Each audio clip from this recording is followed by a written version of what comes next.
इनकी भी अगर हम लोग बाजार की बात करें तो बिल्कुल सेम जैसे कल चल रहा था वैसे हम लोग को परफॉर्मेंस देखने को मिल गया। ठीक है, मतलब शुरुआत में ज़बरदस्त गिरावट एंड उसके बाद थोड़ा सा रिकवरी करते करते हम कह सकते हैं कि चलो थोड़ी सी लाल क्लोजिंग हम लोग को देखने को यहाँ पे मिल गई। कोई बहुत बड़ी गिरावट नहीं, 14 पॉइंट्स की यहाँ पे गिरावट है। कल के दिन की बात करें तो वो रिकवरी कैसी थी, 30+ पॉइंट की थी। मतलब हम कह सकते हैं बाजार एकदम फ्लैट यहाँ पे चलते हुए देखने को मिल रहा है। एंड जैसे कि आपको बताइए बाजार लिटरली मतलब बिहेवियर हम लोग को ऐसा देखने को मिल रहा है किसी चीज़ का इंतजार कर रहा है। और वो इंतजार क्या है हर किसी को यहाँ पे पता ही है, जो कि डोनाल्ड ट्रंप के टैरिफ के चलते। यस, रेसिप्रोकल टैरिफ की अगर हम लोग यहाँ पे बात करें उसी से रिलेटेड हर किसी का फोकस यहाँ पे रहने वाला है। सो डोनाल्ड ट्रंप की अगर हम लोग बात करें, देखिए कल के दिन तो अमेरिकन मार्केट क्लोज था, तो अमेरिकन बाजार एकदम तेज होता है या फिर वीक होता है, इस चीज़ के चलते एक हिंट मिलता है भाई कि हमारा मार्केट ओपन कैसा कर सकता है करके। बट अमेरिकन मार्केट तो क्लोज था, बट डोनाल्ड ट्रंप तो छुट्टी पे नहीं थे भाई। उनका ट्विटर की अगर हम लोग बात करें, जो प्लेटफॉर्म अभी एक्स हो चुका है, ठीक है भाई, वो तो चालू था। ठीक है, एंड इसी को लेकर हम कह सकते हैं दोस्तों कि उनकी ज़बरदस्त एक ट्वीट हमारे सामने आते हुए देखने को मिल चुके हैं, जो कि है रेसिप्रोकल टैरिफ को लेकर। यस, तो काफ़ी कुछ पॉइंट्स उन्होंने बोल के यहाँ पे रखे हुए हैं टैरिफ को लेकर, एंड उसी के ऊपर पूरे मार्केट का यहाँ पे फोकस हम लोग को देखने को मिल रहा है। सो आप देख सकते हैं, देखिए डोनाल्ड ट्रंप की अगर मैं बात करूँ तो आप चेक कर सकते हैं अभी लेटेस्ट ही मतलब लेट नाइट उन्होंने ट्वीट यहाँ पे किया था। सो एग्जैक्टली उन्होंने क्या क्या बात बोली इसके ऊपर ध्यान रखना पड़ेगा। ठीक है, मतलब अगर आप मार्केट में हो फिलहाल तो हम कह सकते हैं जो रिमोट कंट्रोल है वो डोनाल्ड ट्रंप के पास ही हम लोग को देखने को यहाँ पे मिल रहा है। ठीक है, मतलब बोलते हैं ना, आप चाहे तो इनको मतलब हेट कर सकते हो, कुछ भी बोल सकते हो, बट आप इग्नोर नहीं कर सकते, क्योंकि आप जिस भी कंपनी में जा रहे हो, जिस भी सेक्टर में जा रहे हो, उस सेक्टर को पूरी तरीके से बर्बाद करने की ताकत इस व्यक्ति के पास हम लोग को देखने को मिल रही है। एंड इसीलिए मार्केट भी अगर हम लोग देखें वेट एंड वॉच करके बहुत ही आराम से चलते हुए देखने को यहाँ पे मिल रहा है। सो सबसे पहले काफ़ी लंबा ट्वीट हम लोग को देखने को मिल रहा है, आप यहाँ पे चेक कर सकते हो, बहुत लंबा ट्वीट है। ठीक है, बट एक एक इंपॉर्टेंट पॉइंट्स को हम लोग चेक करने की कोशिश करेंगे कि एग्जैक्टली वो क्या बोलने की कोशिश यहाँ पे कर रहे हैं। सो सबसे पहले फर्स्ट पैराग्राफ को अगर आप यहाँ पे देखोगे तो किससे रिलेटेड है, जैसे मैंने अभी आप लोगों को बोला कि रेसिप्रोकल टैरिफ को लेकर ही उन्होंने यहाँ पे बताया है। तो उन्होंने क्या बताया है आप चेक कर सकते हो कि आई हैव डिसाइडेड, कि मैंने तय किया है कि रेसिप्रोकल टैरिफ तो यहाँ पे आने वाला है। ठीक है, एंड किस हिसाब से रेसिप्रोकल टैरिफ को चार्ज किया जाएगा, तो उन्होंने अगेन यहाँ पे रिपीट किया है, whatever countries charge the United State of America we will charge them, no more no less. मतलब एग्जैक्टली जितना परसेंटेज अमेरिका के सामान को जिस देश में अगर भेजा जाता है कितना परसेंटेज चार्ज होता है, दैट्स इट। उस कंट्री का भी सामान अगर हमारे देश में आ रहा है उसको लेकर भी हम सेम एग्जैक्टली चार्जेस यहाँ पे लगाएंगे। उन्होंने सीधा सीधा बोला है, ऐसी बात नहीं कि ज़्यादा लगाएंगे या फिर कम भी लगाएंगे, कोई कंसेशन मिलेगा ऐसा बिल्कुल भी नहीं। सो अगर हमारा सामान आपके देश में जाता है और अगर आप 15% का टैक्स लगाते हो तो आपका भी सामान अभी हमारे देश में आने दो, 15% का टैक्स लगेगा। अगर आप 45 लगाते हो तो हम भी 45, अगर आप 5 लगाते हो तो हम भी 5, अगर आप 100 लगा रहे हो तो हम भी 100 करेंगे।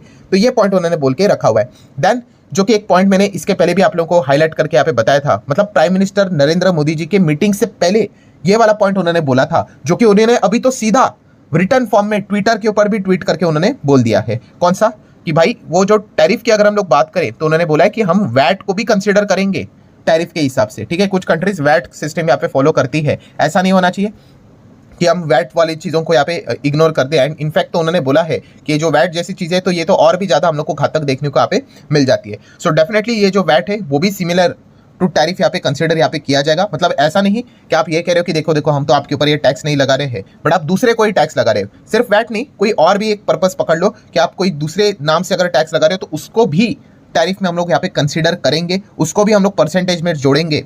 ठीक है, सो ये भी पॉइंट उन्होंने बोल के रखा है। जैसे कि मैंने आपको बोला था ना कि मान लो अगर अमेरिका सामान हमारे इधर भेजता है, ठीक है, और हम बोलते हैं कि चलो आपके ऊपर 10%, और इंटरनली अगर हम उनके सामान के ऊपर अगर और 5-10% टैक्स लगाते हैं, ठीक है, सिर्फ ऊपर से इंपोर्ट वाला ड्यूटी की मैं बात नहीं कर रहा हूँ, इंटरनली भी बहुत सारे टैक्स होते हैं ना, तो उन्होंने बोला भाई हम उन चीज़ों को भी कंसिडर करेंगे कि 10% नहीं, फिर हम 15% ही पकड़ेंगे इसको। ऐसा नहीं होना चाहिए कि ऊपर से आप दिखा रहे हो कि देखो टैक्स कम कर लिया, और जैसे सामान अंदर जा रहे तो दूसरे किसी नाम से अगर आप टैक्स लगा रहे हो तो उसको भी हम कंसिडर करेंगे। ये भी पॉइंट उन्होंने बोल के रखा हुआ है। प्लस उन्होंने ये भी बातें बताई है अलग अलग सिनेरियो में, अलग अलग इंटरव्यू में भी उन्होंने यहाँ पे बोला था, ऐसा भी नहीं होना चाहिए कि चलो अगर आप यहाँ पे टैरिफ को यहाँ पे कम कर रहे हो या फिर बढ़ा रहे हो, कुछ भी आप डिसीजन ले लो, एंड इंटरनली आप अगेन कुछ स्पेशल तरीके का कोई किसी को कंसेशन दे रहे हो, रियायत दे रहे हो, तो वो भी नहीं चलेगा। ठीक है, अगर मतलब उन्होंने कहा कि भाई हर एक सामान को सेम ट्रीटमेंट मिलनी चाहिए, कि हमारा सामान अगर आपके इधर आ रहा है ना, ठीक है, अगर आप 20% टैक्स लगाते हो तो सबके ऊपर लगना चाहिए। ऐसा नहीं कि भाई डोमेस्टिक कौन है उसको आप एक्स्ट्रा कोई बेनिफिट दे रहे हो डायरेक्टली इनडायरेक्टली कुछ हिडन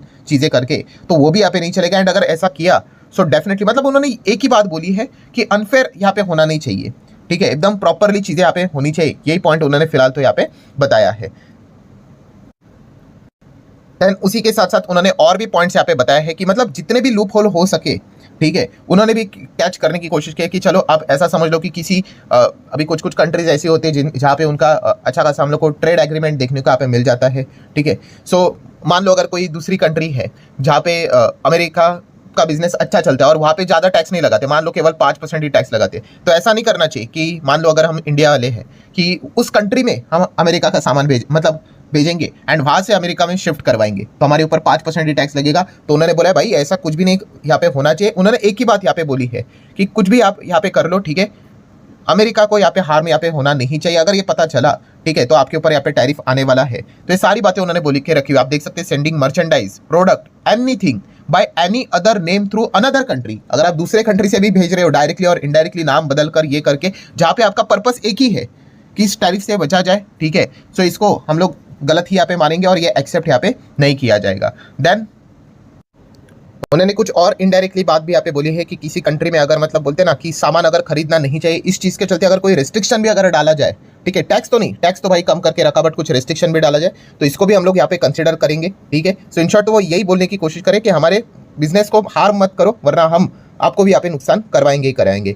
एंड देन अगर हम लोग यहाँ पे बात करें इनके फर्स्ट पैरा का जो आखिरी पॉइंट हम लोग को देखने को यहाँ पे मिल चुका है, किस चीज़ के चलते कि अगर उनको ऐसा लग रहा है, ये उन्होंने खुद बोला है कि if a country feel that United state America कि कुछ ज़्यादा ही टैक्स यहाँ पे लगा रहे, टैरिफ लगा रहे हैं, तो इसका सोल्यूशन के पास मतलब वो ये इनडायरेक्टली बोलने की कोशिश कर रहे हैं कि हमारे पास मत आना, सोल्यूशन ऑलरेडी यहाँ पे अवेलेबल है। क्या अवेलेबल है कि आपको भी क्या करना पड़ेगा, रिड्यूस या फिर टर्मिनेट करना पड़ेगा जो टैक्स टैरिफ आप हमारे खिलाफ यहाँ पे लगा रहे हो। बस इतना सा ही यहाँ पे सोल्यूशन है कि अगर आपको लग रहा है कि भाई बहुत ही तकलीफ हो रही है, आप अपना टैक्स कम कर दो, हम भी यहाँ पे कर देंगे, क्योंकि पहले उन्होंने बोला के रखा हुआ है ये रेसिप्रोकल टैरिफ है। आप ज़्यादा रखोगे 10 रखोगे हम भी 10 रखेंगे, आप 50 करोगे हम भी 50 करेंगे, आप 5 करोगे रिड्यूस करोगे तो हम भी उसको 5 तक यहाँ पे लेके आएंगे। सो एक सारी बातें खुद ट्रंप ने ऑफिशियली ट्वीट करके यहाँ पे बोल के रखी है। आगे की बातें सब उन्होंने यही बताया कि हम ये ऐसा क्यों कर रहे, कैसे हमें अनफेयरली ट्रीट किया गया था बाकी देश ने, चाहे हम फ्रेंड की बात करें या फिर हमारे जो देश फ्रेंड भी यहाँ पे नहीं है, ठीक है, सब लोगों ने हमारा गलत फायदा यहाँ पे उठाया है, अच्छा खासा बिजनेस यहाँ पे किया है, बट हमारा सामान वहाँ पे जाता है तो काफ़ी मतलब उसको गलत लेवल से ट्रीट यहाँ पे किया जाता है। तो ये सारी चीज़ें अभी उन्होंने बताई है कि सुधारने का टाइम यहाँ पे आ चुका है। एंड इस चीज़ को लेकर जैसे कि उन्होंने यहाँ पे बताया है कि उनके जो सारे जो गवर्नमेंट ऑफिशियल्स है उनको इंस्ट्रक्शन उन्होंने दे के रखा हुआ है, चाहे हम सेक्रेटरी ऑफ स्टेट की बात कर ले, सेक्रेटरी ऑफ कॉमर्स की बात कर ले, ट्रेजरी की बात कर ले या फिर USTR की अगर हम लोग बात कर रहे हैं, सबको उन्होंने ऑर्डर दे के रखा हुआ है कि रेसिप्रोकल टैरिफ से रिलेटेड काम यहाँ पे चालू कर दो। और जैसे कि आपको पता है दोस्तों कि उन्होंने बोला है कि अप्रैल तक इसका अनाउंसमेंट वो यहाँ पे करने वाले हैं। तो इसलिए हम जैसे अभी शुरुआत से देख रहे हैं कि इकोनॉमिक अनसर्टेनिटी काफ़ी हायर लेवल पे देखने को मिल रही है। हर देश कैलकुलेट करके देख रहा है भाई कि खुद के ऊपर कितना इसका डैमेज हम लोग को होते हुए देखने को मिलेगा। एंड सबसे ज़्यादा अगर किसी को डैमेज पहुंचेगा तो आप सब लोगों को पता है वो हमारे भारत देश को ही पहुंचने वाला है, क्योंकि सबसे ज़्यादा टैरिफ टैक्स कि अगर हम लोग बात करें तो हम ही उनके सामान के ऊपर यहाँ पे लगाते हैं, ठीक है। बीच में मैंने आप लोगों को लिस्ट भी बताई थी कि हमारा नाम आता है, देन थाईलैंड का नाम हम लोग को देखने को मिल जाता है, ठीक है। तो इसका इम्पैक्ट हमारे बाजार के ऊपर तो डायरेक्टली देखने को यहाँ पे मिलेगा ही मिलेगा। सो इसलिए आप देख सकते हैं अलग अलग अभी रिपोर्ट्स भी आप लोगों ने यहाँ पे पढ़नी चाहिए, ऐसे डेटा भी हमारे सामने आ रहे हैं, जैसे कि कैलकुलेशन करके बताया जा रहा है कि अगर रेसिप्रोकल टैरिफ आ जाता है अभी इसके चलते, तो आपको पता है अनसर्टेनिटी एकदम हायर लेवल के हम लोग को देखने को यहाँ पे मिल रही है रेसिप्रोकल टैरिफ को लेकर। एंड पोटेंशियल लॉस बताए जा रहे हैं दोस्तों, एस्टिमेट किया गया है $7 बिलियन पर ईयर का लॉस हो सकता है हम लोगों को अगर रेसिप्रोकल टैरिफ की बात करें। $7 बिलियन मतलब कितना हो गया, मोटा मोटी आप पकड़ लो 60,000 करोड़ के आसपास। हर साल इतना बड़ा नुकसान हम लोगों को यहाँ पे झेलना यहाँ पे पड़ सकता है, ठीक है। ये पॉइंट्स हमारे सामने यहाँ पे आ रहे हैं। सो इसलिए हमारे गवर्नमेंट ऑफिशियल्स ने भी ये बात यहाँ पे बोली है कि ऑब्वियसली वो कैलकुलेट भी यहाँ पे कर रहे हैं कि किस प्रकार का इकोनॉमिक इम्पैक्ट पूरी तरीके से हमारे देश के ऊपर यहाँ पे आ सकता है। उसी के साथ साथ उसको काउंटर करने के लिए भी, ठीक है, क्या सॉल्यूशन यहाँ पे निकाला जाए कि क्या टैरिफ हम लोगों ने भी यहाँ पे कट यहाँ पे करके चलना चाहिए, प्लस अमेरिका को मनाने की भी कोशिश यहाँ पे की जा रही है, अलग अलग प्रपोजल भी यहाँ पे दिए जा रहे हैं। इस चीज़ के चलते जो टू वे ट्रेड यहाँ पे जो चल रहा है कई समय से वो और अच्छी तरीके से यहाँ पे चल पाए, इसके ऊपर भी वो काम फिलहाल तो यहाँ पे कर रहे हैं। एंड